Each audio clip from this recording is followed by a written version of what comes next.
चलिए आइए हम लोग देखते हैं। तो आप लोग रेगुलर याद करते रहो, ठीक है ना। अब मैं रोज एक एक हेडिंग पूछने के बाद ही पढ़ाऊंगा, क्लियर है।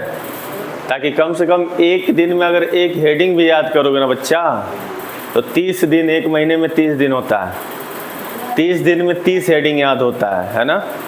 ऐसे नहीं पूछने पे आप लोग एक भी हेडिंग नहीं याद करते हो, और आपको ये भ्रम रहता है कि परीक्षा में जाएंगे तो बहुत झंडा गाड़ के आएंगे। कुछ नहीं गाड़ के आ पाओगे, नहीं याद रहेगा ना तो कुछ नहीं हो पाएगा परीक्षा में। तो इस भ्रम में मत जिए, आप लोग याद कीजिए, अपने मेहनत में भरोसा रखिए, सारा चीज़ होगा। नहीं याद रहेगा कुछ भी नहीं कर पाइएगा, ठीक है ना।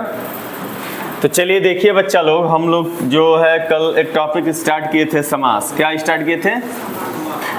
समास। तो चलिए थोड़ा सा मैं इसको रिवीजन कर देता हूँ। तो समास का सबसे पहले मैंने बताया था अर्थ पूछा जाता है आपके एग्जाम में। तो समास का अर्थ क्या होता है बेटा? संक्षेपीकरण कह लो, संक्षिप्तीकरण कह लो, या फिर संक्षेप कह लो। और जो संक्षेप शब्द है वो आपके उत्तर प्रदेश पीसीएस से लेकर टेट के एग्जाम तक पूछा गया है, आपके वनडे एग्जामिनेशन में कई बार पूछा गया है। तो याद रखिएगा, समास का अर्थ संक्षेप होता है, मतलब छोटा करना, है ना। समास किसे कहते हैं बेटा? दो या दो से अधिक शब्दों के मिलने से समास बनता है, और दो या दो से अधिक वर्णों के मिलने से संधि बनता है। ये भी मैंने उस दिन बताया था, है ना। और प्रधानता के आधार पर मैंने बताया था कि समास कितने प्रकार के? 4 प्रकार के होते हैं। लेकिन तत्पुरुष समास के अंतर्गत 2 महत्वपूर्ण समास आता है, एक कर्मधारय समास और एक द्विगु समास, है ना। उसको जब इंक्लूड कर देते हैं तब हमारे पास समास की संख्या कितनी हो जाती है? 6। तो अगर सिंपल वे में पूछेगा कि समास कितने प्रकार के होते हैं तो आप बताएंगे 6 प्रकार के होते हैं। अगर पूछेगा प्रधानता के आधार पर कितने होते हैं तो 4 होते हैं। बात समझ में आ रहा है? तो 6 समास मैंने आपको बताया था। पहला समास कौन सा था? अव्ययी भाव समास था। दूसरा क्या था? द्वंद्व समास था। तीसरा क्या था? बहुब्रीहि समास। चौथा तत्पुरुष समास। पांचवा कर्मधारय, और छठवा द्विगु समास था। इसमें से हम लोग 3 समास पढ़ चुके थे ना। 3 पढ़े थे कि 2 पढ़े थे? 2 पढ़े थे। एक अव्ययी भाव पढ़ लिया था हमने, और एक द्वंद्व समास पढ़ लिया था। आज हम लोग समास में पढ़ने वाले हैं बहुब्रीहि समास। कौन सा समास? बहुब्रीहि समास। बहुब्रीहि समास। तो देखिए, बहुब्रीहि समास से भी आपके परीक्षाओं में बहुत सारे प्रश्न बनते हैं, ज्यादा कठिन नहीं है, ध्यान से समझिएगा। अच्छा एक बात बताओ, अव्ययी भाव समास जो हमने पढ़ा था उसमें प्रथम पद प्रधान था ना। मतलब जिसका प्रथम पद प्रधान होगा अव्ययी भाव समास, जिसमें कोई उपसर्ग लगा होगा वो अव्ययी भाव समास, जिसमें योजक चिन्ह के साथ शब्द रिपीट हो रहे हो वहां पे अव्ययी भाव समास पढ़ा गया था। द्वंद्व समास में क्या था बेटा? दोनों पद क्या थे? प्रधान थे, और प्लस क्या था? विग्रह करने पे और या फिर या शब्द आ रहा था, और क्या था? योजक चिन्ह के साथ विलोम शब्द, पूरक शब्द और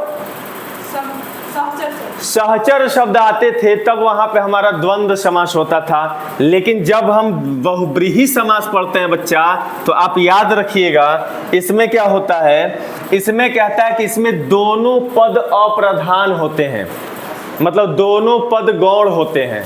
बात समझ में आ रहा है? इसमें क्या होगा बेटा? जिसमें दोनों पद अप्रधान होंगे। क्या होंगे बच्चा? अप्रधान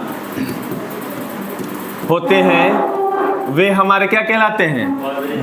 बहुब्रीहि समास। दोनों पद अप्रधान होगा। इसमें क्या होता है? इसमें तीसरा पद आ जाता है। कौन सा पद आता है? तीसरा पद प्रधान हो जाता है। तीसरा पद प्रधान हो जाता है ना। इसमें तीसरा पद प्रधान हो जाता है। कैसे? अब ध्यान से सुनिएगा।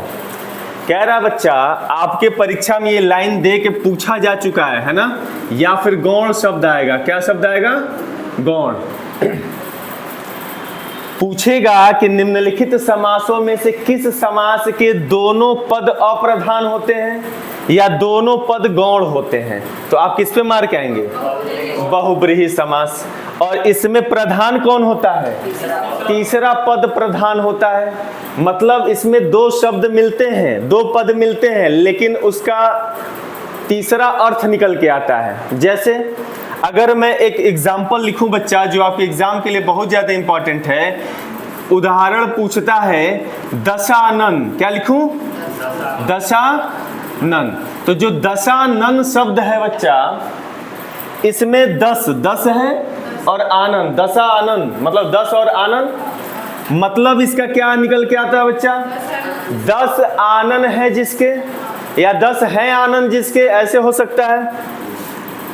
10 है आनंद जिसके, मतलब ये हुआ कि 10 का भी और आनंद ये दोनों मिले हैं तो तीसरा पद प्रधान होगा। मतलब 10 आनंद हम किसको बोलते हैं बच्चा? रावण को बोलते हैं। किसको बोलते हैं? रावण को। रावण को बोला जाता है 10 आनंद जिसके 10 आनंद है, 10 मुख हैं, 10 सिर हैं, है ना, तो उनको हम दशानन बोलते हैं। तो शब्द तो दशानन है, लेकिन अर्थ क्या निकल के आया? रावण। कैसे निकल के आ गया? क्योंकि यहाँ पे तीसरा पद प्रधान हो गया। तीसरा पद क्या हो गया? ना ही 10 आपका हुआ और ना ही आनंद, तीसरा पद निकल के आया क्या? रावण। जैसे एक शब्द आया नीलकंठ, क्या है बच्चा? नीलकंठ, है ना, नीलकंठ। अब नीलकंठ मतलब नीला है कंठ जिसका, तो नीलकंठ किसके लिए आता है? शिव भगवान के लिए आता है, शिव के लिए आता है, तो शिव। तो तीसरा पद क्या मिल गया? शिव। तो सिंपल सा है, जिसके दोनों पद अप्रधान होंगे, तीसरा पद क्या हो जाएगा? इसमें प्रधान हो जाएगा। नीलकंठ। और क्या हो सकता है बच्चा? लंबोदर। बताओ लंबोदर किसके लिए आता है? लंबोदर। लंबोदर जिसका लंबा है उदर, उदर का मतलब पेट होता है, उदर माने पेट, जिसका लंबा है उदर, मतलब हमारे गणेश जी। कौन भैया? गणेश जी। गणेश जी के लिए आता है। और कोई उदाहरण आपको याद आ रहा? गिरिधर, एक शब्द आता है गिरिधर, पीताम्बर, ये सब क्या है? क्या हो गया? गिरिधर, चक्रधर, है ना। गिरिधर बताओ किसके लिए आता है? गिरि को धारण करने वाला। गिरि को धारण करने वाला कृष्ण, मतलब पर्वत को कौन उठा लिया था? कृष्ण भगवान, तो कृष्ण के लिए आता है। और चक्रधर विष्णु के लिए भी आता है और जो है कृष्ण के लिए भी आता है। चक्रधर दोनों के लिए, क्योंकि कृष्ण जो है विष्णु के ही अवतार माने जाते हैं। तो जब चक्रधर आए तो कौन धारण किया है? चक्र को धारण करने वाला। तो सुदर्शन चक्र तो आपका है। फिर विष्णु भगवान को देखोगे एक हाथ में हमेशा चक्र रहता है भैया, तो विष्णु होता है। तो इस तरह से हम जब भी शब्द देखेंगे ना बेटा, जहां पे तीसरा पद प्रधान हो जाएगा, तो वहां पे हम मान लेंगे कि वो कौन सा है? बहुब्रीहि समास है। कोई दिक्कत नहीं है। अब आइए, बहुत सारे उदाहरण मैं फिर भेजूंगा आपको PDF, उसको जो है या फिर फोटो भेजूंगा, ग्रुप में लिख लीजिएगा। वो सारे के सारे एग्जामों में पूछे जाते हैं, ठीक है ना। अब आइए, अब कहता है बच्चा, अब आता है तत्पुरुष समास, है ना। तो तत्पुरुष समास को अभी हम लोग रोकते हैं, और तत्पुरुष समास के अंतर्गत जो 2 समास महत्वपूर्ण समास है उसको पहले पढ़ लेते हैं, है ना। क्योंकि तत्पुरुष समास पढ़ेंगे तो उसके 6 भेद को हम लोग पढ़ना पड़ेगा, तो थोड़ा सा लंबा है, उसको आज रोकते हैं, इसको हम लोग पढ़ते हैं। कहता है बच्चा, इसके बाद तत्पुरुष समास का पहला कौन था? कर्मधारय। कर्मधारय समास। तो कर्मधारय समास आइए हम देख लेते हैं, यहां से भी प्रश्न बनते हैं आपके एग्जामों में। कहता है बच्चा, जहां पर उपमेय और उपमान का संबंध आ जाए, जहां पर क्या आ जाए? उपमेय उपमान, उपमान का संबंध आपको दिखाई दे, धड़ाक से मारिएगा कहां पे? कर्मधारय समास। जहां पे आपको विशेषण या फिर विशेष्य, मतलब विशेषण और विशेष्य दिख जाए, वहां पे कौन सा समास? कर्मधारय समास। बहुत सिंपल सा फंडा है, परिभाषा में बड़े बड़े परिभाषा में मत फंसिए, ट्रिक है ये, है ना। कि जहां आपको जिस शब्द में भी उपमेय और उपमान दिख जाए, उपमेय उपमान को हम बहुत अच्छे से पढ़े। उपमेय और उपमान का मतलब जहां तुलना किया जाए, तुलना होता है ना। जैसे हम लोग पढ़े थे चरण कमल बंदौ हरि राई, तो चरण की तुलना कमल के साथ हो गई है, तो उपमेय कौन हो? चरण है। उपमान किससे की गई है? कमल के साथ। तो उपमेय किसे कहते हैं बेटा? जिसकी तुलना की जाए और जिससे की जाए उसको उपमान। और विशेषण क्या होता है? अर्थ नहीं दे दिया, विशेषता बताने वाला, जिसकी विशेषता बताया जाए वो विशेष। तो ऐसे आप याद रखिएगा। जैसे अगर मैं उदाहरण के द्वारा इसको समझाऊं तो समझिएगा। अगर मैं कहूं बच्चा, मैं कहूं काला घोड़ा, क्या कहूं? काला घोड़ा शब्द बताओ कौन सा समास है? तो ध्यान से देखो बेटा, ध्यान से इसमें आपको देखना है कि क्या उपमेय उपमान मिल रहा है कि विशेषण या विशेष से मिल रहा है। तो देखो, घोड़े की विशेषता है बेटा कि वो क्या है? काला है। सिंपल सा है। घोड़े की विशेषता क्या है? काला है। तो यहाँ विशेषण और विशेष से वाले चीजें मिल रही हैं। तो विशेषण और विशेष से मिल गए, इसका मतलब कौन सा समास? कर्मधारय। अगर मैं कहूं लाल मिर्च, क्या कहूं? लाल मिर्च। अब बताओ इसमें क्या दिखा तुमको? मिर्च की विशेषता है कि वो क्या है? लाल है, तो विशेषता हो गया। मैं कहूं चरण कमल, चरण कमल। अब चरण कमल में हमने तुलना करा दिया। चरण की तुलना किससे करा दिया? कमल। मतलब जो चरण है वो कमल जैसा कोमल है। चरण कमल बंदो हरिराई पढ़े थे हम लोग। तो भैया कमल की तुलना किसके साथ करा दिए?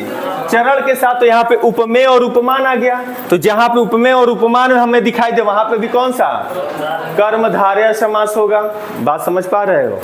इस तरह से जितने शब्द आपको देखेंगे जिसमें उपमेय उपमान होगा, विशेषण विशेष से होगा, वो सारा का सारा हमारा कर्मधारय समास होगा। क्लियर हो गई बात? कितने? अब आइए चंद्रमुखी, बहुत बढ़िया। चंद्रमुखी है ना, चंद्रमुखी इसी में आएगा, ठीक है ना। जितना आपको याद आ सकता है जिसमें विशेषण विशेष से हो, उपमेय उपमान हो, सारा का सारा आपका कर्मधारय समास होगा, ठीक है ना। अब आ गया ये। अब एक और समास क्या था? द्विगु समास। इसको भी आइए समाप्त कर देते हैं। अब है आपका द्विगु समास। तो द्विगु समास में बेटा संख्या की प्रधानता होती है। इसमें किसकी प्रधानता होती है? संख्या की प्रधानता होती है। तो आपसे ये प्रश्न पूछा जा चुका है, आपसे पूछा जा चुका है बच्चा कि निम्नलिखित में से किस समास में संख्या की प्रधानता होती है? क्या बताओगे? द्विगु समास में। मतलब जिसका पहला पद संख्यावाचक हो और दूसरा पद संज्ञा हो, वो हमारा कहलाता है द्विगु समास। क्लियर है? तो जिसका पहला पद क्या हो बेटा? देखो पहला पद पूछे, पहला पद की जगह पे क्या लिख सकते हैं? पूर्व पद लिख सकते हैं ना। पहला पद कहो चाहे पूर्व पद कहो, तो पहला पद क्या हो? संख्यावाचक हो। और दूसरा पद क्या हो? और दूसरा पद या फिर उत्तर पद लिख सकते हैं। दूसरा पद क्या हो बच्चा? कोई संज्ञा हो, तो वहां पे हमारा कौन सा समास? द्विगु समास। वेरी सिंपल है। जैसे उदाहरण देखो, बहुत ज्यादा यहां से प्रश्न बनते हैं आपके एग्जामों में। कहता है बच्चा त्रिभुज, मैं लिखूं त्रिभुज, त्रिभुज तीन भुजा। यहाँ पे क्या है? तीन भुजा। संख्या आ गया ना त्रिभुज में? तीन। त्रिभुज में संख्या क्या है? तीन। जहां पे भी संख्या दिखे वहां पे मार के आइएगा, क्या है वो? देखो त्रिभुज है। त्रिकोण मैंने लिखा, त्रिकोण मतलब तीन कोण की बात कर रहा है। तीन कोण मतलब तीन संख्या है। चतुर्भुज, कोण आ गया, भुज आ गया, भुजा आ गया, है ना। चलिए अब देखो चतुर्भुज, भुज। अब चतुर्भुज में चार भुजा, चार भुजा की बात हो रही है, तो चार संख्या आया ना चतुर्भुज में। मैं कहूं नवग्रह, क्या कहूं बेटा? नवग्रह। तो नौ ग्रह में आ गया, नौ ग्रह की बात कर रहे हैं, नौ संख्या आ गया ना, नौ ग्रहों की बात कर रहे हैं। मैं कहूं सप्तद्वीप, क्या कहूं बेटा? सप्तद्वीप। सप्तद्वीप का मतलब इसमें सप्त आ गया, सप्त माने सात द्वीपों की बात कर रहा है। एक आता सतसई, 700 दोहे का समूह, वो भी हमारा कौन सा? द्विगु समास का अंतर। मतलब ऐसा जितना शब्द आपको दिखे जिसमें किसी न किसी तरीके से संख्या हो, उसमें संख्यावाचक शब्द आ जाए, तो वहां पे आपको एकदम धड़ाक से मार के आना है। कहां पे? द्विगु समास पे मार के आना है ना। जैसे एक शब्द लिख रहा हूं जहां पे बड़ा कंफ्यूजन होता है, जैसे यहां लिखा हूं, देखो यहां आपको भरमाने के लिए पूछता है, देगा नवग्रह और दे देगा नवगृह, ठीक है ना। और आपसे इन दोनों में बहुत ज्यादा कंफ्यूजन होता है बच्चों को, तो पूछेगा बताइए ई कौन सा समास है और पूछेगा ई कौन सा समास है। बहुत बढ़िया। देखो यहाँ नव का मतलब 9 है, संख्या है, 9 ग्रह की बात हो रही है।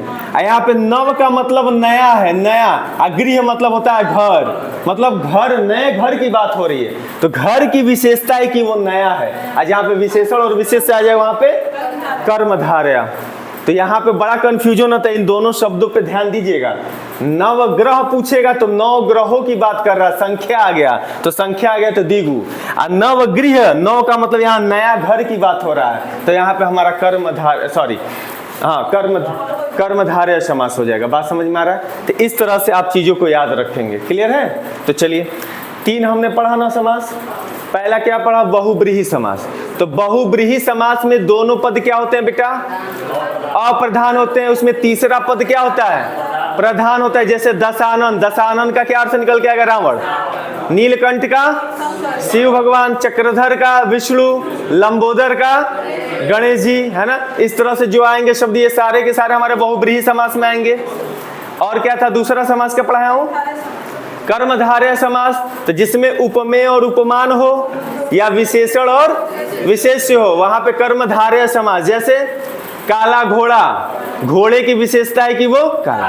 लाल मिर्च, मिर्च की विशेषता है कि वो लाल है। नील, और क्या था, जैसे चरण कमल, ये सारे के सारे कर्मधारय। द्विगु समास क्या होता है बेटा, संख्यावाचक। पहला पद क्या होता है और दूसरा पद संज्ञा। जैसे त्रिकोण, त्रिभुज, चतुर्भुज, है ना। नवग्रह, सप्तद्वीप, शतसई, सतसई। सतसई का मतलब 700 दोहे का समूह, दोहे का समूह। तो सतसई का मतलब क्या हो गया, 700 दोहे का समूह, उसी को सतसई बोल दिया जाता है। शताब्दी इसी में आ जाएगा। डेट वगैरह कुछ है तो इसी में आ जाएगा। तिलक, नवरात्रि हो जाएगा। बहुत, तिलक कैसे होगा जी,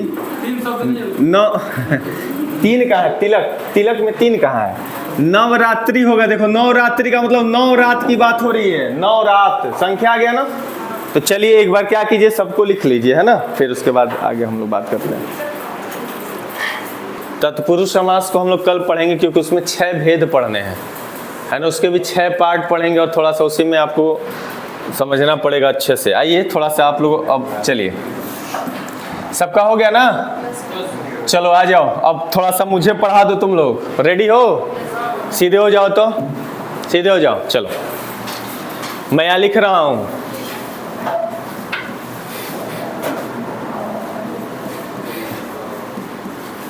अव्ययी भाव समास, है ना, समास। अब तुम लोगों को बताना है मुझे, है ना। तो मैं लिखूंगा, क्या बताओगे अब देखते हैं। चलो इसमें क्या होता है, पहला पॉइंट बताओ। अव्ययी भाव में पहला पद क्या होता है, पहला पद प्रधान होता है, यानी कि इसका पूर्व पद क्या होगा, प्रधान। दूसरा क्या होता है बेटा, उपसर्ग ढूंढोगे। और क्या होता है, योजक चिन्ह। योजक चिन्ह के साथ क्या होगा, शब्द क्या होंगे, शब्द रिपीट होंगे। क्या होंगे, शब्द रिपीट हो गए, पुनरावृत्ति होगी। रात रात, दिन दिन, रातों रात, भागम भाग, ऐसे शब्द आएंगे, रिपीट होंगे। चलिए अव्ययी भाव समास आपको तैयार है। चलिए पहला हो गया, दूसरा आप देखते हैं कौन बताता है। दूसरा क्या था, द्वंद्व समास। हाँ रुकिए रुकिए रुकिए, इसमें मैंने क्या पढ़ाया था, इसमें पहला पॉइंट आप पढ़े थे। इसमें क्या होगा बेटा, दोनों पद क्या होगा, प्रधान होता है। हाँ इसमें क्या होगा बेटा, इसको तोड़ने पर मतलब विग्रह करने पे, जब हम विग्रह करें तो विग्रह करने पे और या शब्द आए तो क्या हो जाएगा हमारा द्वंद्व समास। और इसमें भी योजक चिन्ह आएगा बेटा, योजक चिन्ह तो आएगा। और योजक चिन्ह के साथ क्या क्या आएगा, 3 चीजें आएंगी। एक होगा विपरीत शब्द आएगा, है ना, आपका पूरक शब्द आएगा, पूरक शब्द आएगा, और आपका सहचर शब्द आएगा, सहचर शब्द आएगा। बात समझ में आ गया? तब हम जान जाएंगे वो क्या है हमारा द्वंद्व समास है। जैसे दिन रात है ना, झूठ सच, पाप पुण्य, पाप और पुण्य तोड़ो तो और अपने आप आ गया बीच में, है ना। चलिए अब तीसरा आप लोग देखते हैं, बताते हैं कि नहीं। तीसरा क्या था? बहुव्रीहि समास, व्रीहि समास। तो बहुव्रीहि समास में पहला पॉइंट बता दो भैया, क्या होगा? इसके दोनों पद क्या होंगे? अप्रधान होंगे, अप्रधान होगा या फिर गौण होगा, यही ना। इसमें कौन प्रधान होगा? तीसरा पद क्या होगा? प्रधान होगा। क्लियर होगी बात? जैसे हम बताओ क्या क्या था? पीतांबर, नीलकंठ, लंबोदर, दशानन, ये सारे के सारे हमारे किस में आएंगे? बहुव्रीहि समास में आएंगे। इसके बाद कौन सा समास था बच्चा? चौथा समास हमने पढ़ा था कर्म धारय समास, कर्म धारय समास। इसमें क्या था बच्चा? पहला पॉइंट जिसमें उपमेय या फिर उपमान होगा, उपमेय और उपमान होगा, या फिर विशेषण या विशेष्य होगा, वो हमारा कौन सा? कर्मधारय समास। जैसे काला घोड़ा, घोड़े की विशेषता है कि वो काला है। लाल मिर्च है ना, चरण कमल, चरण की तुलना कमल के साथ, तो ऐसे उपमेय उपमान आ जाए तो हमारा जो है कर्मधारय समास। पांचवा हमने क्या पढ़ा था बच्चा? द्विगु समास, है ना, द्विगु समास। तो द्विगु समास में पहला पॉइंट क्या था? ये संख्यावाचक होता है, मतलब इसका पहला जो पद होगा, पहला पद क्या होगा? संख्यावाचक होगा, संख्यावाचक होगा। और जो दूसरा पद होगा बेटा, दूसरा पद जो होगा कोई ना कोई संज्ञा होगा, ठीक है ना। तो वहां पे हमारा कौन सा द्विगु समास होगा? त्रिभुज, त्रिलोक, चतुर्भुज, नवग्रह, है ना, नवरात्रि, ये सारे के सारे हमारे किस में आएंगे? द्विगु समास में आएंगे। क्लियर होगी बात? तो इस तरह से 6 का 6 समास आपको कम से कम ऐसे याद होना चाहिए, ठीक है। अब केवल तत्पुरुष समास बचा है। तत्पुरुष समास के 6 भेद हमें पढ़ने हैं, उसका पूरा एक दिन का क्लास लगेगा, अच्छा से उसको हम लोग पढ़ लेंगे, ठीक है ना, क्योंकि उसमें ही सबसे ज्यादा कंफ्यूजन होता है, ठीक है ना। और वहां से बहुत भर के प्रश्न पूछे जाते हैं, तो उसको पूरा डिटेल में हम लोग एक दिन के क्लास में पढ़ेंगे, ठीक है ना। तो चलिए, इतना हो गया, बहुत है।